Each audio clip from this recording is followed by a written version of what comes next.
Praise lord. దేవుని బిడ్డలైన మీ అందరికీ క్రిస్మస్ శుభాభివందనాలు తెలియపరుస్తున్నాను. ఈరోజు పరిశుద్ధ బైబిల్ గ్రంథంలో నుంచి ఒక వాగ్దానం.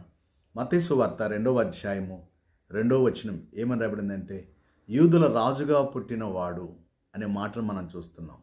జ్ఞానులు, ప్రపంచంలోనే జ్ఞానులు అనబడుచున్నటువంటి వారు, మరి వారు ప్రభువైన యేసుక్రీస్తుని గురించి రాజుతో చెబుతున్నారు, మేము రాజును చూడటానికి వచ్చాం.